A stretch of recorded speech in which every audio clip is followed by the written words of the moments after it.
Entrevista Matutina. Muy buenos días, Venezuela. Gracias por acompañarnos como siempre. Estamos listos en Entrevista Matutina para conversar con nuestro invitado del día de hoy. Él es diputado ante la Asamblea Nacional, miembro de la Comisión de Política Exterior, José Gregorio Correa. Gracias por estar con nosotros el día de hoy.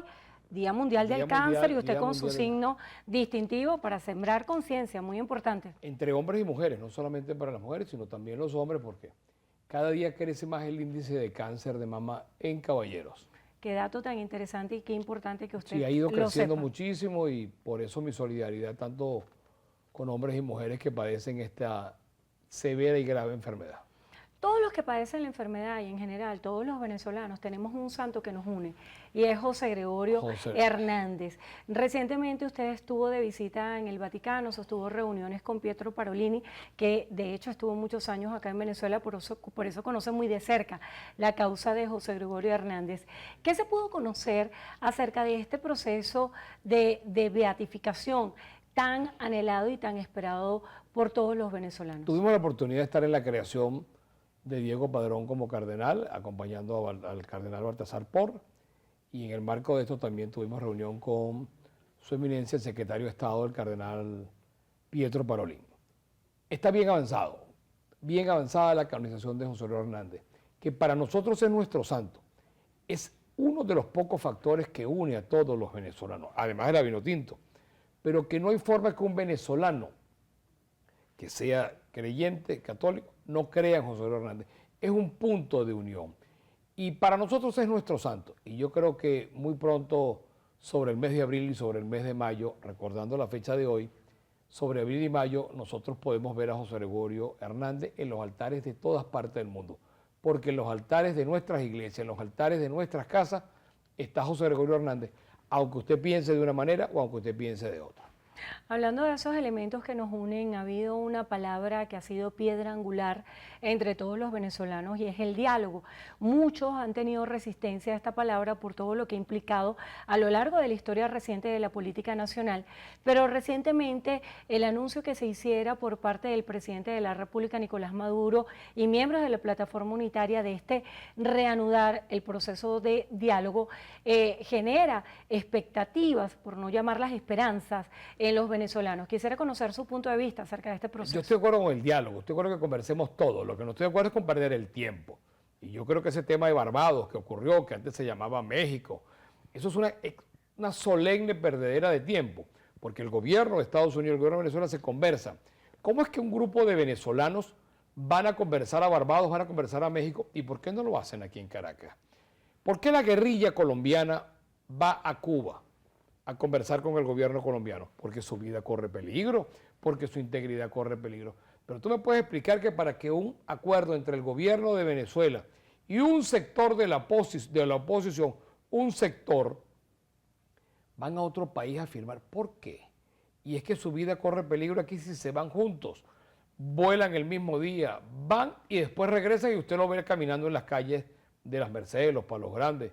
O sea, ¿cómo hace usted para explicarme que hay que ir a otro país a firmar el problema de Venezuela?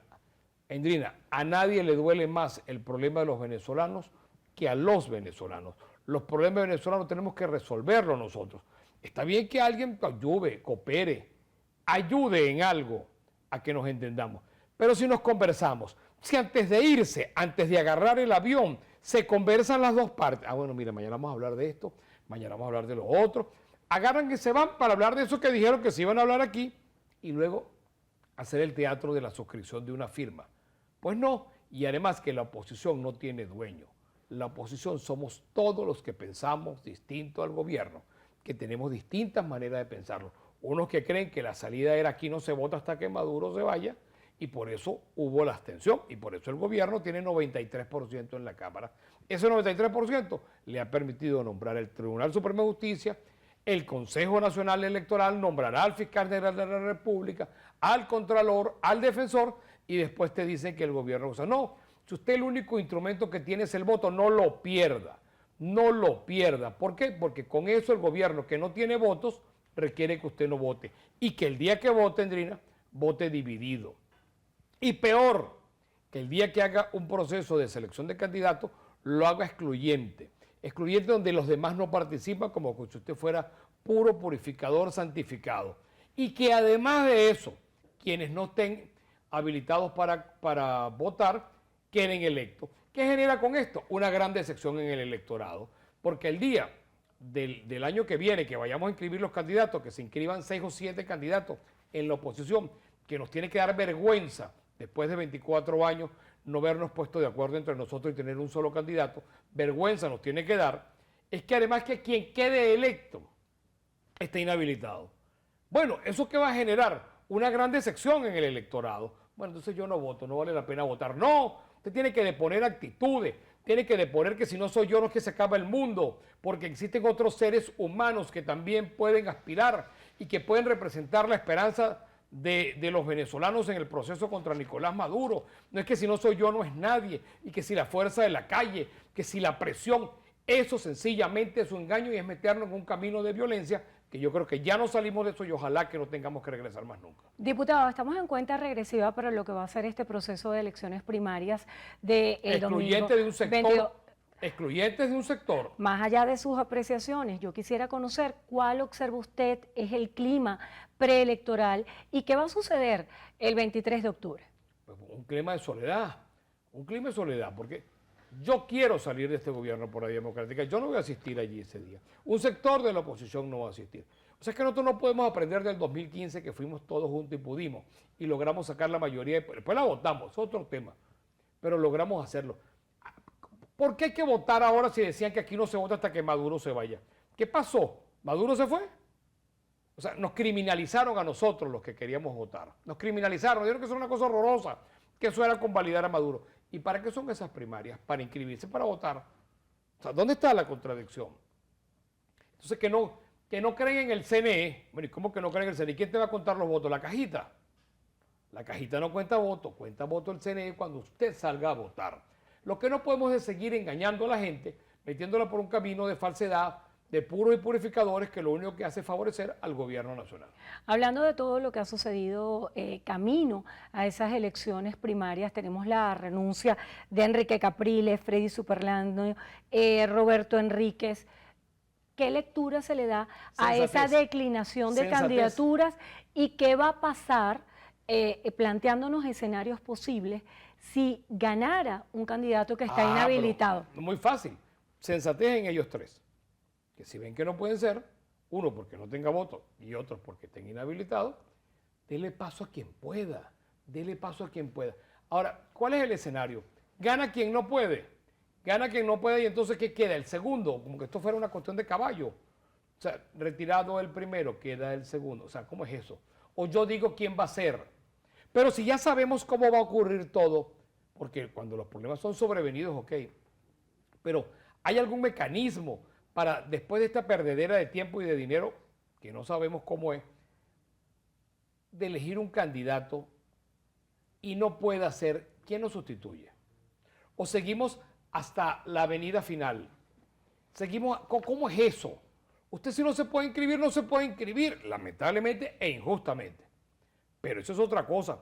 Dele paso a quien pueda. No puede ser que los egos estén por encima de los intereses de 33 millones de venezolanos que queremos salir de Maduro por la vía constitucional y legal. Es meternos en un camino de engaño, de embuste, de estafa. Porque si usted no puede, dele paso a otro. No es que usted es el único en el mundo que puede enfrentarse a Maduro. Se puede enfrentar a otros venezolanos o venezolanas. Eso es lo que hay que deponer actitudes. No puede ser que la megalomanía nos invada en la oposición de que si no soy yo no es nadie. El diluvio, ya Moisés y todos estos pasaron su época. Si yo no puedo ser, que sea otro, pero que alguien sea y que todos podamos estar en torno a quien pueda ser.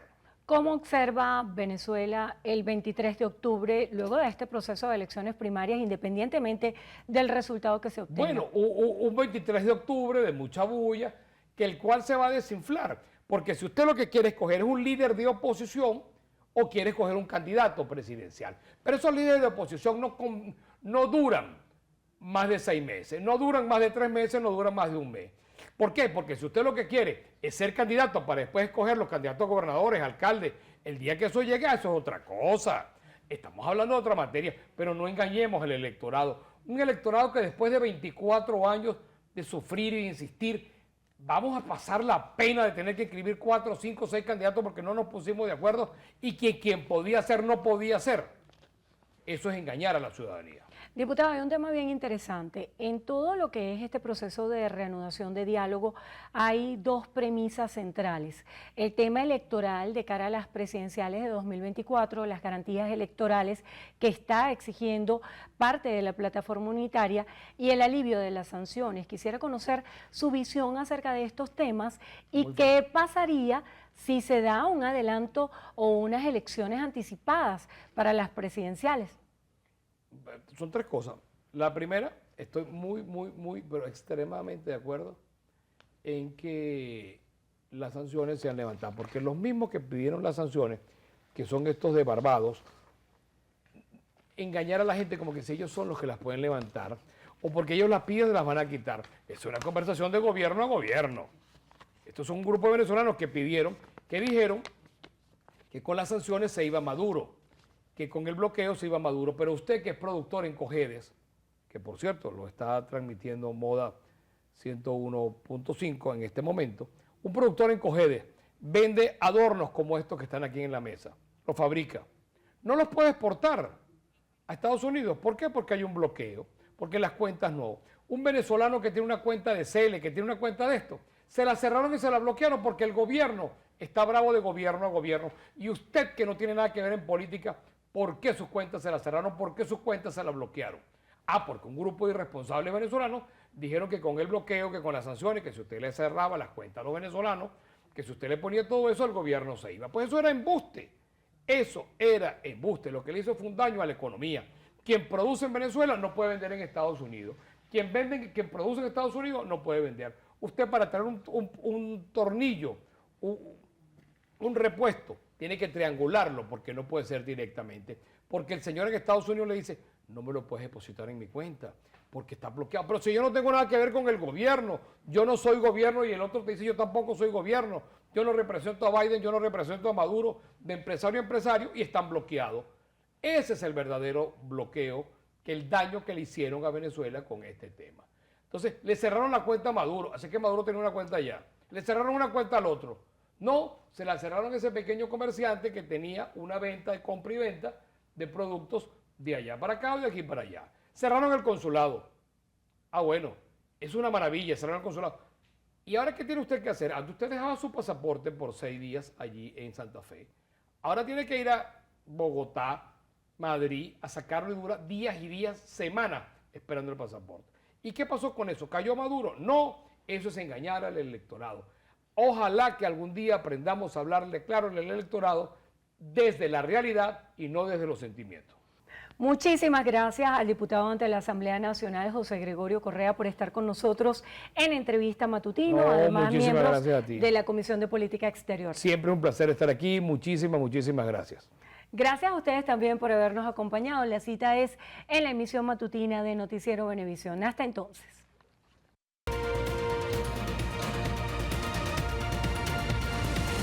Entrevista Matutina